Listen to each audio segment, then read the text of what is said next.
Price the Lord. കർത്താവായ യേശു ക്രിസ്തുവിലെ എല്ലാ ദൈവമക്കൾക്കും ഈ ശുശ്രൂഷയിലേക്ക് സ്നേഹത്തോടെ സ്വാഗതം. എല്ലാവരെയും ദൈവം അനുഗ്രഹിക്കട്ടെ. പ്രാർത്ഥിച്ച് ശുശ്രൂഷ ആരംഭിക്കാം. ഞങ്ങളുടെ മഹത്വത്തിൻ്റെ പ്രത്യാശയായ കർത്താവേ, ഈ അനുഗ്രഹിക്കപ്പെട്ട നിമിഷങ്ങൾക്കായി സ്തോത്രം. കർത്താവേ, ഈ ശുശ്രൂഷയിൽ പങ്കുചേർന്ന് പ്രാർത്ഥിക്കുകയും വചനം ശ്രവിക്കുകയും ആരാധിക്കുകയും എല്ലാവർക്കും കർത്താവിൻ്റെ സമാധാനം, വീണ്ടെടുപ്പിൻ്റെ വിജയകരമായ സന്തോഷം നൽകണമെന്ന് പ്രാർത്ഥിക്കുന്നു. ഈ ശുശ്രൂഷയ്ക്കുള്ള അധികാരവും അഭിഷേകവും ഞങ്ങൾക്ക് നൽകണമെന്ന് പ്രാർത്ഥിക്കുന്നു. ഏതെങ്കിലും തരത്തിൽ വേദനിക്കുന്നവരാരെങ്കിലും ഈ ശുശ്രൂഷയിൽ പങ്കുചേർന്ന് പ്രാർത്ഥിക്കുമ്പോൾ കർത്താവായ യേശു ക്രിസ്തുവിൻ്റെ നാമത്തിൽ അത്ഭുതകരമായി അവർക്ക് വിടുതലും രക്ഷയുടെ ആനന്ദവും നൽകണമെന്ന് പ്രാർത്ഥിക്കുന്നു. ക്രൂശിലെ രക്തത്താൽ സീൽ ചെയ്യണമേ. ഈ അന്ത്യകാലത്ത് സകല ജഡത്തിന്മേലും പകരുന്ന ആത്മശക്തി വ്യാപരിക്കണമേ.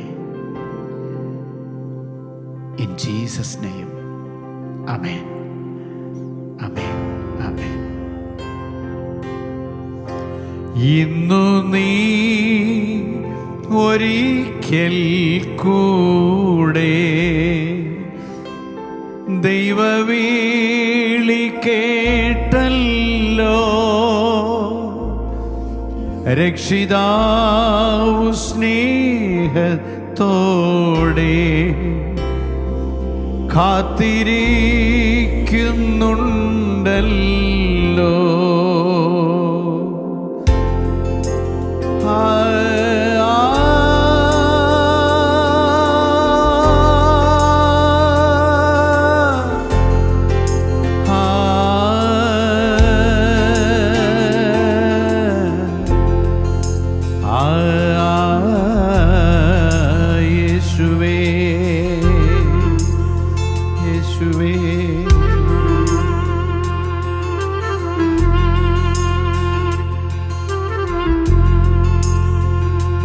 ഇന്നു നീ ഒരിക്കൽ കൂടെ ദൈവവിളി കേട്ടല്ലോ,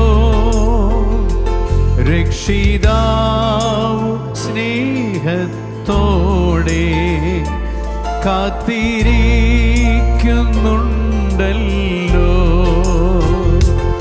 ഇന്നു തന്നെ യേശു നിന്നെ രക്ഷിപ്പാനായി കാക്കുന്നു.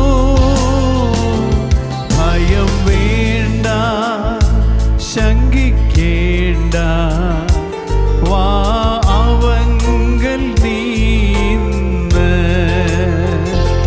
ഭയം വേണ്ട, ശങ്കിക്കേണ്ട, വാ അവങ്കൽ നീന്ന്.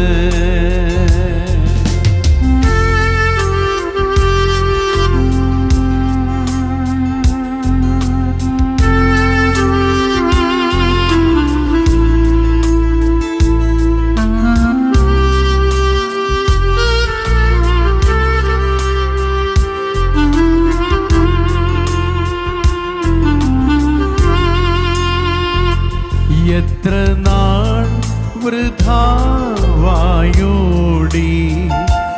മനുഷ്യാ നിൻ ജീവിതം, ലോകത്തിൻ്റെ ഇമ്പം തേടി പാഴിലാക്കി വിധം.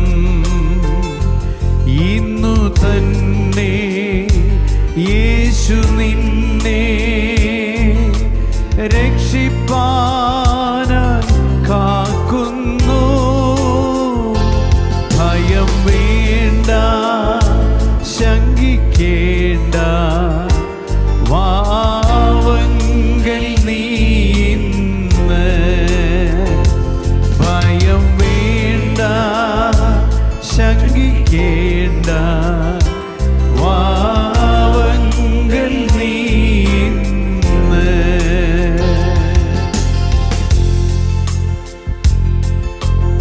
കർത്താവിന്റെ സ്നേഹം ഇന്ന് നിന്നെ തഴുകി ഉണർത്തട്ടെ. നിന്റെ മാതാപിതാക്കളും പൂർവികരെ വഴി വന്ന ശാപങ്ങൾ നിന്നോട് ക്ഷമിക്കട്ടെ.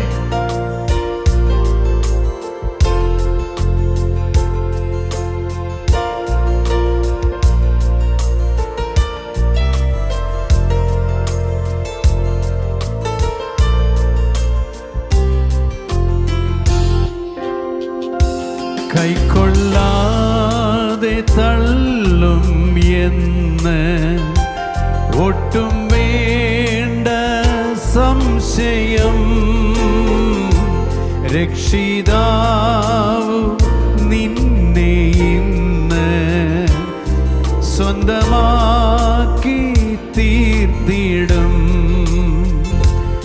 ഇന്നു തന്നെ യേശു നിന്നെ രക്ഷിപ്പാനായി കാക്കുന്നു. ഭയം വേണ്ട, ശങ്കിക്കേണ്ട, പാവങ്ങൾ നീ ഇന്ന്. ഭയം വേണ്ട, ശങ്കിക്കേണ്ട, പാവങ്ങൾ നീ ഇന്ന്. ഇന്നു നീ ഒരിക്കൽ കൂടെ ദൈവവിളി കേട്ടല്ലോ. രക്ഷിതാവ് സ്നേഹത്തോടെ കാത്തിരിക്കുന്നുണ്ടല്ലോ.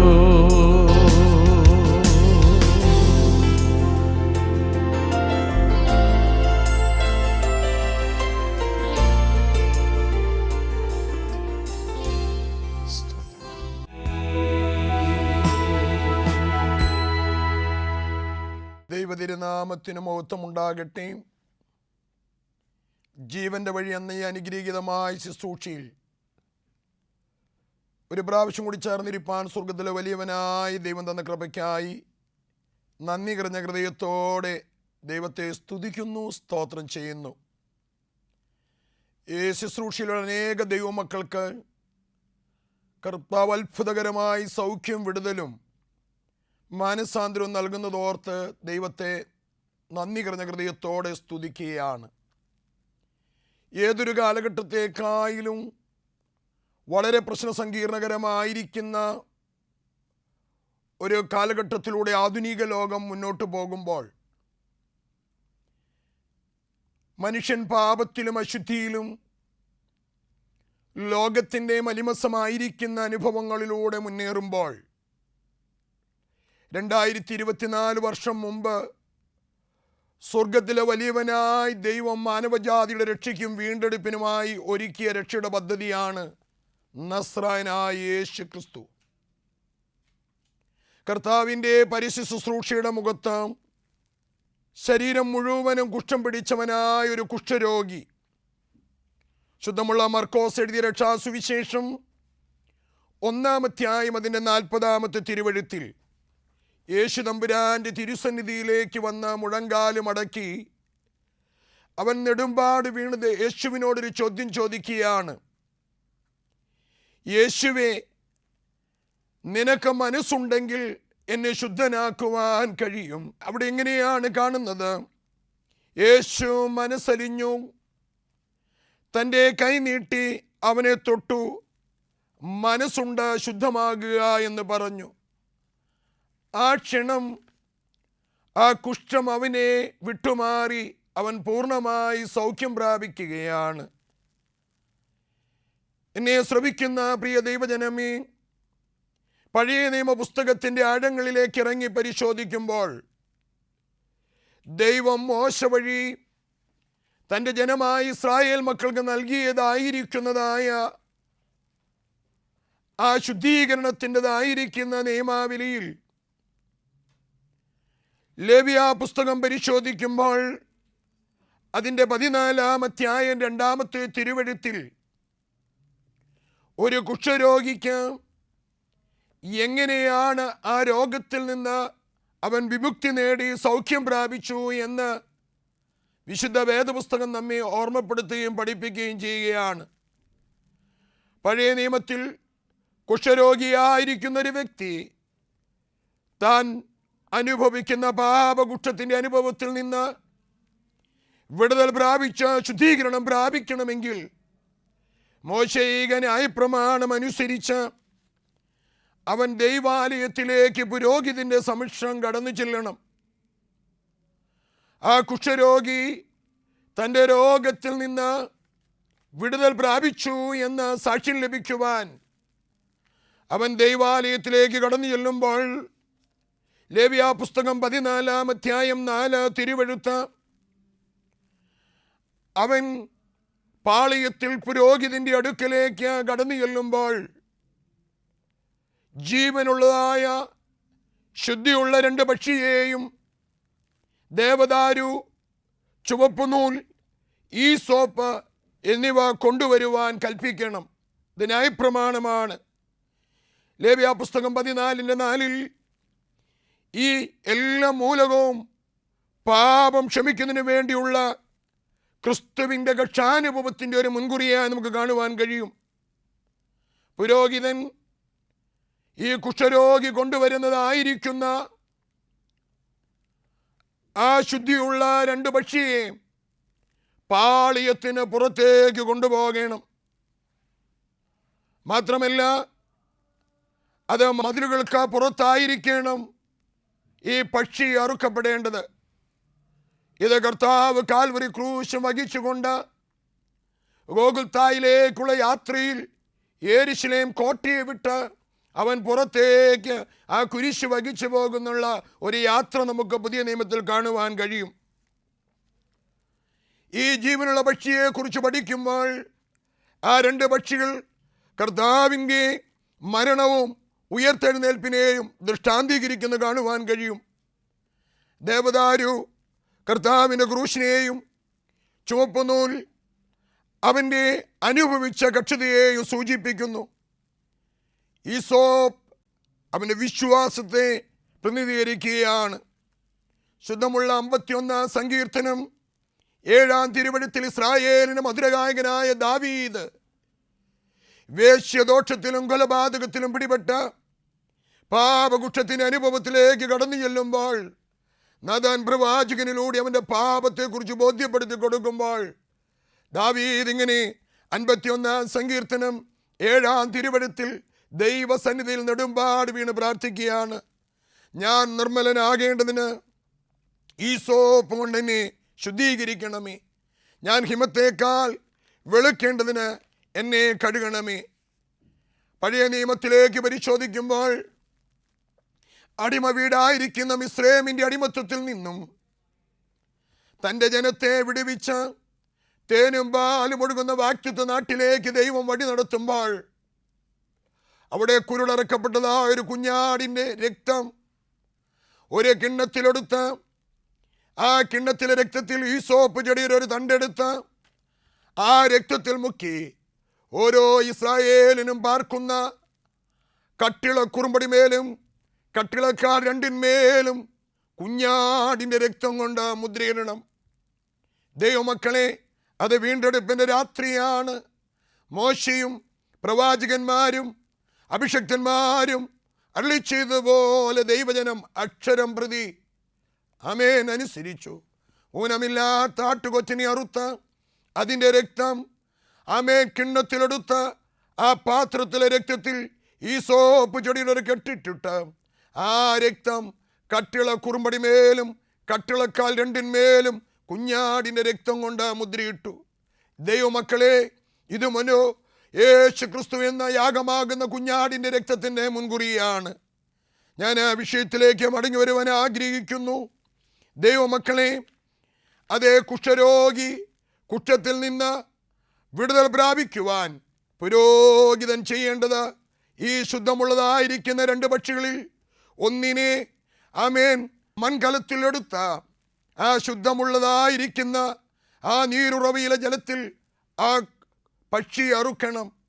അതിൻ്റെ രക്തം ആമേൻ പാത്രത്തിൽ കലർത്തി ആ ശുദ്ധമുള്ള പക്ഷികളിൽ ഒന്നിനെ അറുക്കപ്പെട്ട രക്തത്തിലേക്ക് ആമേൻ ആ ശുദ്ധിയുള്ളതായിരിക്കുന്ന പക്ഷിയെ മുക്കേണം.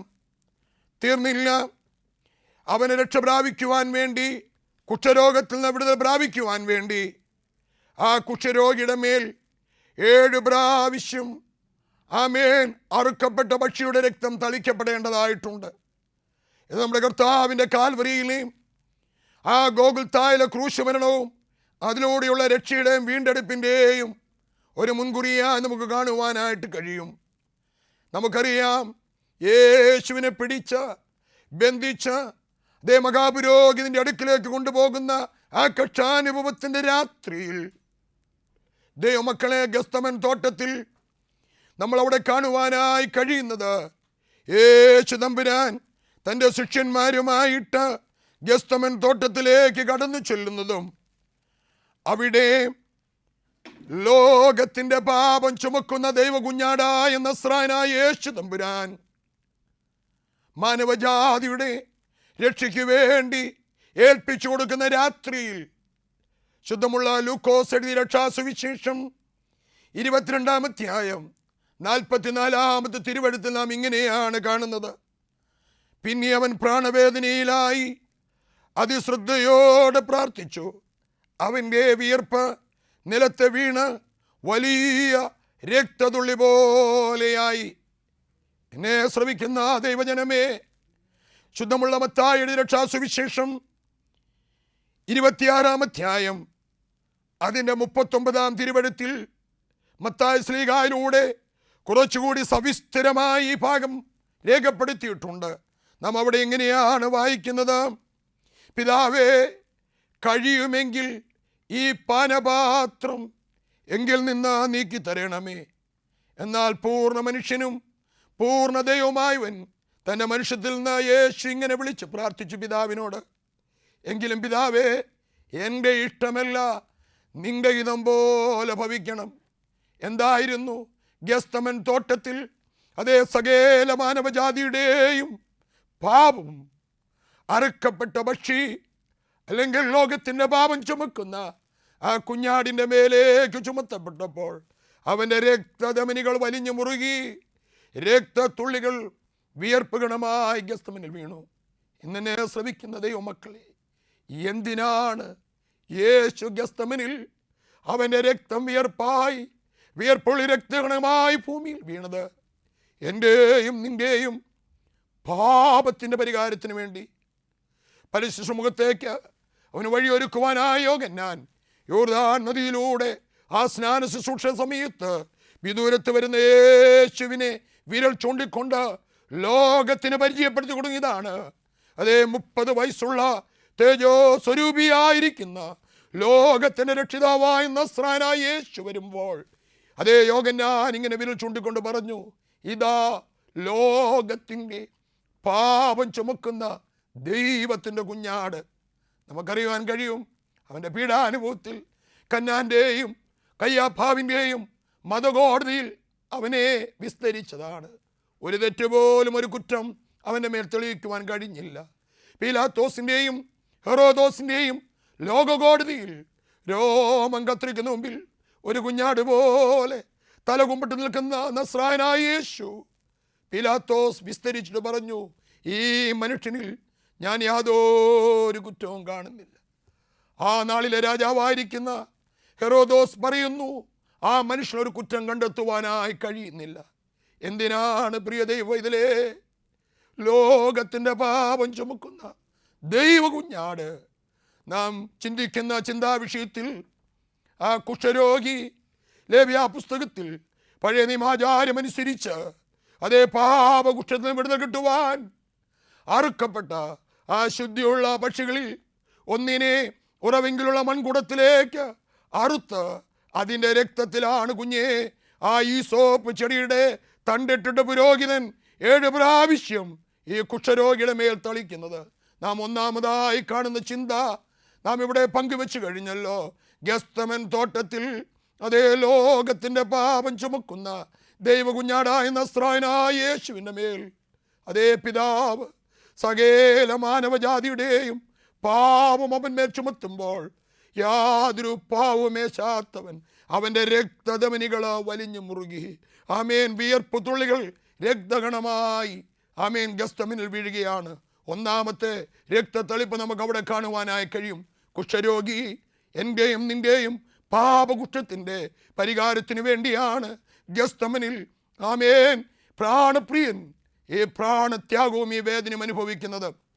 അതുകൊണ്ടാണ് പിതാവിനോട് പറയുന്നത്, പിതാവേ, കഴിയുമെങ്കിൽ ഈ പാനപാത്രം എന്നിൽ നിന്ന് നീക്കി തരണം. എന്നാൽ എന്തായിരുന്നു ദൈവത്തിൻ്റെ പദ്ധതി?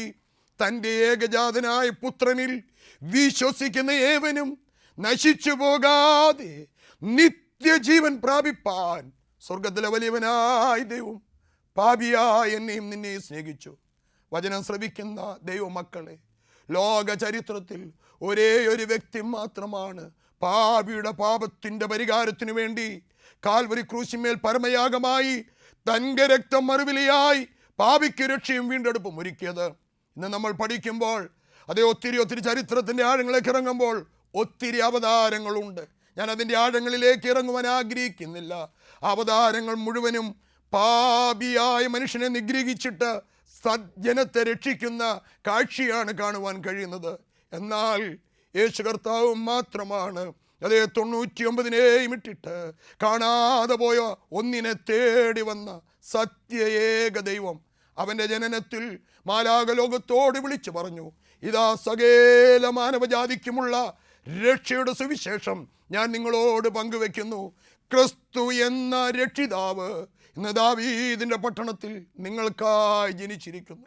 വഴിയൊരുക്കാൻ വന്ന യോഹന്നാൻ അതാണ് വിരൽ ചൂണ്ടിക്കൊണ്ട് ലോകത്തോട് സാക്ഷീകരിച്ചത്. ഇതാ ലോകത്തിൻ്റെ പാപം ചുമക്കുന്ന ദൈവകുഞ്ഞാട്. ഇന്നെന്നെ ശ്രവിക്കുന്ന പ്രിയ ദൈവജനമേ, ക്രിസ്തുവിന് 700 വർഷം മുമ്പ് അതേ മഹത്വമുള്ളവനായ യെശയ്യാ പ്രവാചകൻ ഈ രക്ഷയും വീണ്ടെടുപ്പിനെ കുറിച്ചും അദ്ദേഹത്തിൻ്റെ പ്രവാചക ശബ്ദത്തിലൂടെ രേഖപ്പെടുത്തുന്നുണ്ട്. തുടർന്നുള്ള ചിന്തകളിലേക്ക് അത് പങ്കുവെക്കുവാൻ ആവശ്യപ്പെടുകയാണ്. അച്ഛൻ ഇന്ന് വാക്കുകൾ ഇങ്ങനെ അവസാനിപ്പിക്കട്ടെ. സമയത്തിൻ്റെ പരിമിതികൾ മുന്നിലുള്ളത് കൊണ്ട് ദൈവജനമേ, ഒരു കാര്യം നമുക്ക് ശ്രദ്ധിക്കാം. എൻ്റെയും നിൻ്റെയും പാപത്തിൻ്റെ പരിഹാരത്തിനു വേണ്ടി കാൽവറിയിൽ പരമയാഗമായ നസ്രായനായ യേശു ക്രിസ്തു. വചനം ശ്രവിക്കുന്ന മക്കൾക്കൊരു നിമിഷം ദൈവ തിരുസന്നിധിയിൽ നമ്മുടെ ശിരസ്സുകൾ നമിക്കാം. നമുക്ക് കേട്ട വചനത്തോട് ചേർന്ന് നമുക്കിങ്ങനെ ചേർന്ന് പ്രാർത്ഥിക്കാം. ഇതാ കുഷ്ഠരോഗി, പാപകുഷ്ഠം പിടിച്ച് വടുക്കൾ പിടിച്ചവൻ എൻ്റെ കർത്താവിൻ്റെ സന്നിധിയിലേക്ക് ചെന്നിട്ട് അവൻ്റെ മുമ്പിൽ നെടുമ്പാട് വീണൊരു ചോദ്യം ചോദിക്കുകയാണ്, കർത്താവേ, നിനക്ക് മനസ്സുണ്ടോ എന്നെ ശുദ്ധനാക്കുവാൻ? യേശു പറഞ്ഞു, കുഞ്ഞേ, എനിക്ക് മനസ്സുണ്ട്, നീ ശുദ്ധനാകുക. ഇന്നെന്നെ ശ്രവിക്കുന്ന ദൈവവൈതലേ, ഒരുപക്ഷെ നീ മദ്യപാനത്തിൻ്റെ അനുഭവത്തിലായിരിക്കാം, വേശ്യദോഷത്തിൻ്റെ അനുഭവത്തിലായിരിക്കാം, ഏതെങ്കിലും അശുദ്ധി നിന്നെ വീഴിച്ചിട്ടുണ്ടെങ്കിൽ ഇന്ന് വചനം കേൾക്കുന്ന ദൈവമക്കള് കർത്താവിൻ്റെ പാദാന്തികത്തിലൊന്ന് മുഴങ്കാലും അടക്കുമോ? ആ കുഷ്ഠരോഗിയെ പോലെ പറയണം, കർത്താവേ, ഞാൻ പാപകുഷ്ഠം പിടിച്ചവനാ.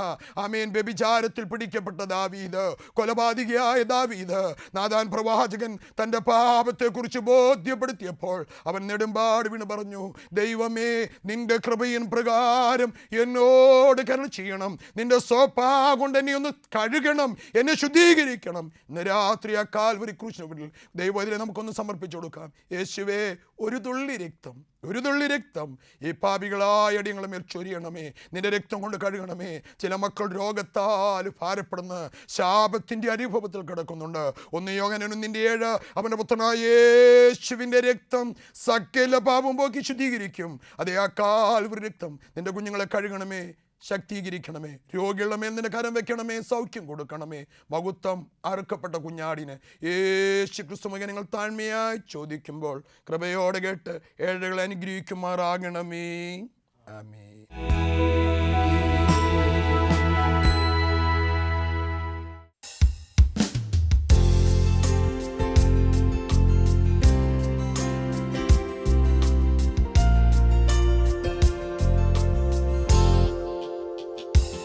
ഇത്രത്തോളം എന്നെ കൊണ്ടുവന്നിടുവാൻ ഞാനും എൻ കുടുംബവും എന്തുള്ളൂ. ഇത്ര നന്മകൾ ഞങ്ങളനുഭവിപ്പാൻ എന്തുള്ളൂ യോഗ്യത നിൻ മുൻപിൽ.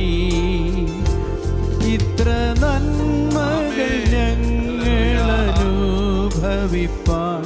എന്തുള്ളൂ യോഗ്യത നിൻ മുൻപിൽ. ഇത്രത്തോളം എന്നെ ആഴമായി സ്നേഹിപ്പാൻ ഞാനും എൻ കുടുംബവും എന്തുള്ളൂ. ഇത്ര ശ്രേഷ്ഠമായ നേടുവാൻ എന്തുള്ളൂ യോഗ്യത നിൻ മുൻപിൽ. ഇത്ര ശ്രേഷ്ഠമായതെല്ലാം തന്നിടുവാൻ എന്തുള്ളൂ യോഗ്യത നിൻ മുൻപിൽ. ദൈവത്തെ ഒന്ന് സ്തുതിക്കാമോ? ദൈവം തന്ന നന്മകൾക്കായി, നടത്തിയ വഴികൾക്കായി നന്ദി പറഞ്ഞ് സ്തുതിക്കുക. ഇല്ലായ്മകളെ ഓർത്ത് ഭാരപ്പെടല്ലേ, രോഗങ്ങളെ ഓർത്ത് ആകുലരാവരുതേ. നടത്തിയ വഴികൾക്കായി നന്ദി പറയാം.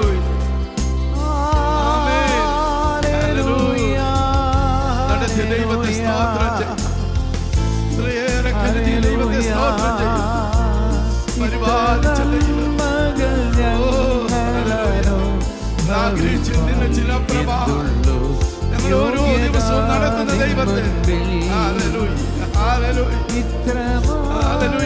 സ്തോത്രം.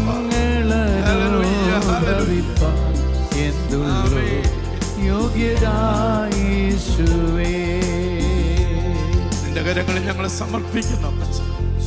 നടത്തിയ വിധത്തിനായി, ഞങ്ങളെ താങ്ങിയ കരത്തിനായി, ഞങ്ങളെ ചേർത്ത് പിടിച്ചതിന്റെ സ്നേഹത്തിനായി, ഞങ്ങളുടെ കണ്ണുനീര് തുടച്ച് ഞങ്ങളുടെ കാലിലെ വീഴ്ചയിൽ നിന്ന് കാത്ത് ഇത്രയേറെ സ്നേഹിപ്പാൻ ഞങ്ങൾ എന്തുള്ളൂ. ഞങ്ങൾ നിന്റെ കരങ്ങളിൽ സമർപ്പിക്കുന്ന കർത്താവേ, ഞങ്ങളെല്ലാവരെയും അനുഗ്രഹിക്കണം. യേശുവേ നന്ദി, യേശുവേ സ്തോത്രം. Hallelujah, hallelujah. Praise the Lord. Amen, amen, amen, amen. എല്ലാവരെയും ദൈവം അനുഗ്രഹിക്കട്ടെ. ഇനി കാണും വരെ ആമേൻ.